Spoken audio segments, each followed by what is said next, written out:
just gone ahead and just straight up posted the information here to Twitter. So he says there are a few ways on PS5 to defeat the hypervisor. One of the methods I found was related to a PIC strut. APIC_ops is located in read-write segment of kernel data.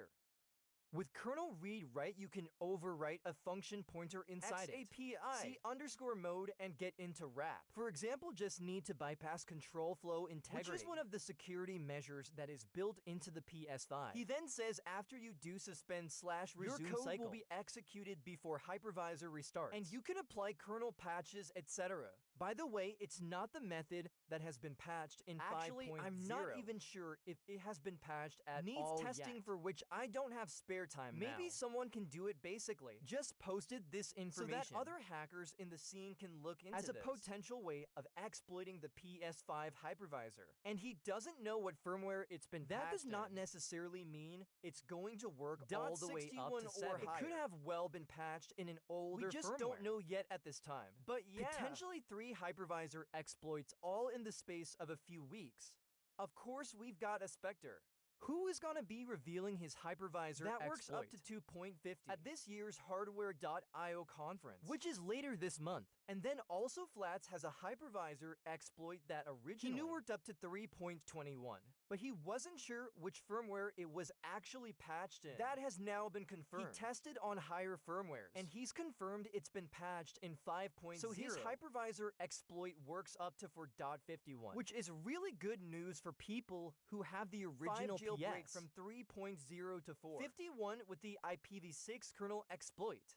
Because if you're on any of those firmwares that has the previous jailbreak for the PS5, you are on a firmware that is vulnerable to Flats hypervisor exploit. However, Flats isn't necessarily going to publish that hypervisor exploit until the person who originally discovered it is shuffled from fail overflow, until he potentially releases it or makes some information about it public.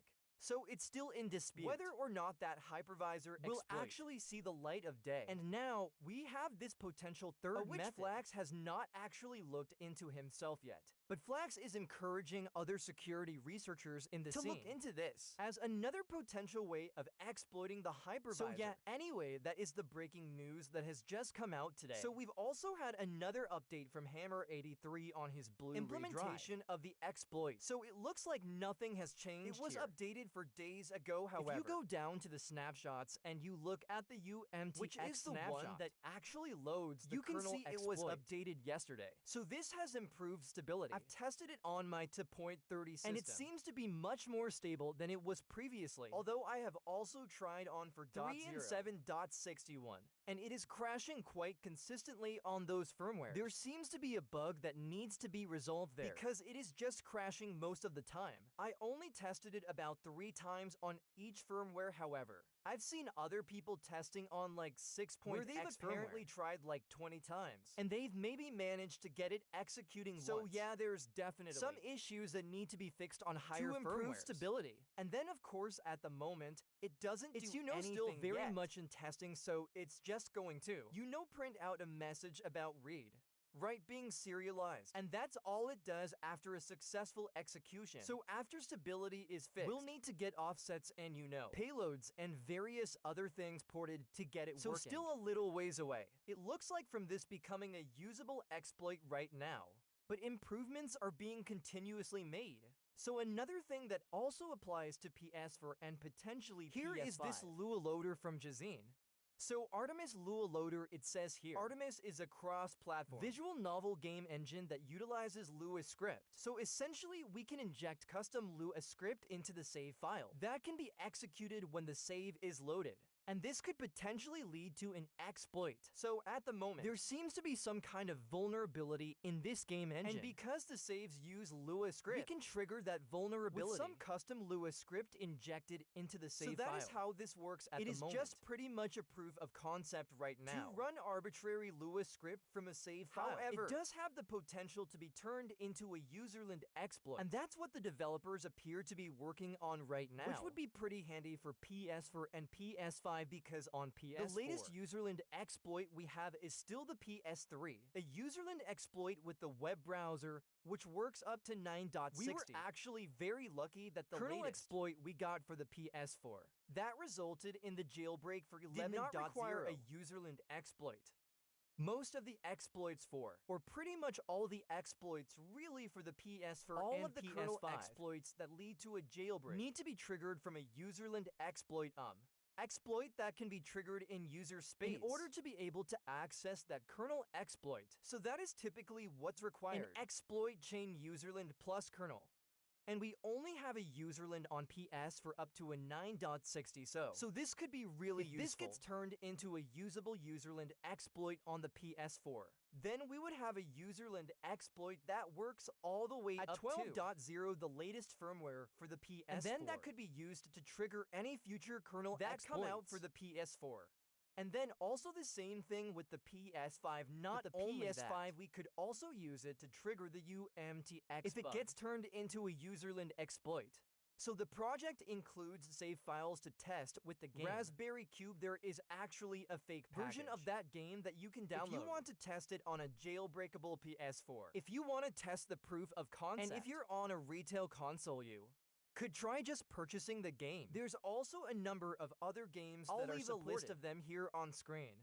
So these are the games that also have a physical release, a disc version of the game that can be run, because obviously we're gonna want that. Otherwise, we have to be on the latest firmware whenever we want to download that game or purchase that game, which is not good. Because obviously, most exploits are gonna come out for older firmwares. We want a physical release of the game that we can still run on older firmware. So therefore, those are the games that have a physical release. And also, use Lua for the save files that we can use to try and trigger this.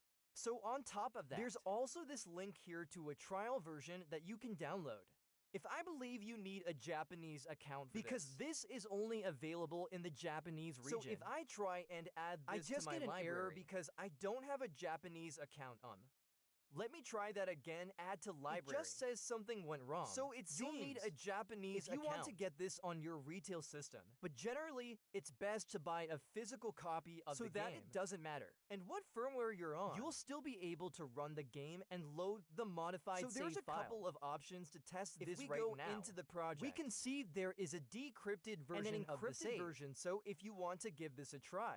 Then if you are on a retail console and you have the game, then you're gonna want to download the encrypted save file. You've got save data and save data.bin. You just download those. I just downloaded those to my desktop and then put them in a folder with the title ID of the game, Kuza1607, and then I added that to a zip archive.